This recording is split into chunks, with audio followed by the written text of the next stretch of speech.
Imphal gi mayol oiriba sanjenthong amadi bapupara romdagi kaisamba tamna haigatuna mafam kaya chatkadaba gari sing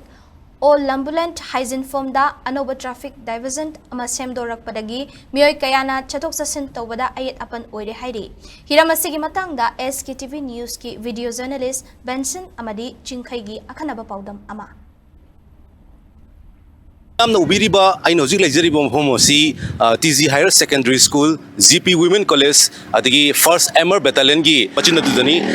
mafom asida duty tawriba traffic policing asi koi thoi haksang yaungna mathok tobugi mamidi tai tabu hadak nauna anoba diversion nama mafom asida hapsilakliba asigi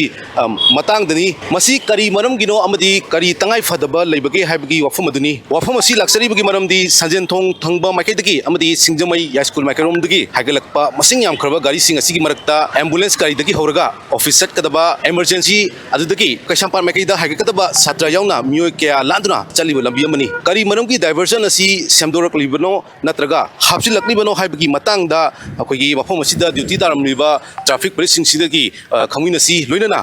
diversion asibu landuna chaliba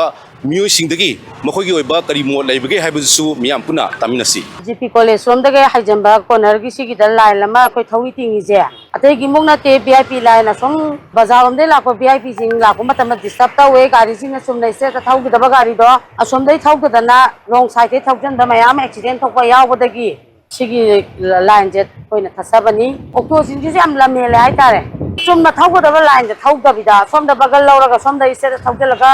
thau ko thau pa aduna maram moraga sigi line je ting jabani chumna lakpa public sing ji ju akoi gi maram sadana athu bagini emergency ni atu ni da ne haijalaga tum pakak thogapa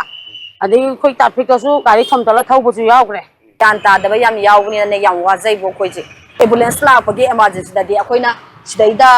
laiba khari da se sidaida ne akoina nanghoraga na asaida akoina chingthoga sa torga salhalle mana chakhibana sonda haigibana halagana asonda dum koiraga tawraga bazarom da maina lapire kai sampaki di yaraga di sonda koina khutna khalaga puthopa ngamaga ngamhore moina uhaudraga na sonda dum koiraga da maina sappi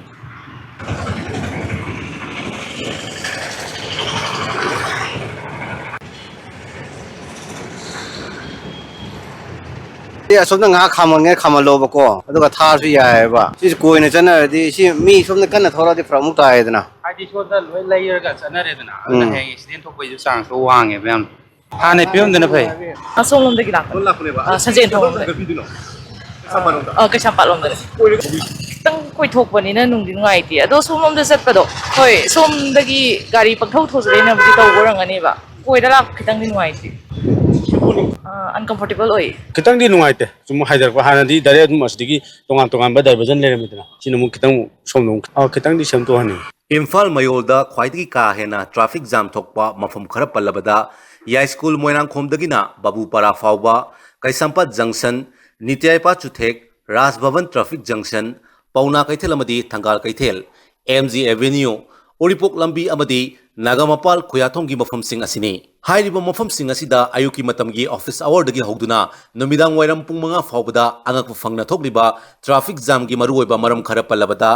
lambi gi pak chawbagi area ga Chathok Chatsin tawriba gari gi volume ga chana daba government office amadi leiriba lana gi commercial establishment singi oiba matik chawa designated amadi dedicated parking laitaba masina government employees amadi lanai myoi singi masing yamlaba gari sing main road ki nat yekta khamjinduna thamjilakpa Chathok Chatsin tawriba gari makhalgi matungina tokhaiba lane laitaba public transportation mathau pangthok tabana lanai gi gari sijinabagi changwang khalakpa loinana maru oiba lambi junction sing asida hojik mari leinaba department singi oiba sem sabagi thabak chathariba sigumba maram kaya asina traffic jam thoknabagi maram oidi Laksani gi mo from the misam miyam lambi asida Chathok Chatsin tawriba singi oinadi mari leinaba authority singna gari khagi thoksil pakhal katege haiba ofam maduni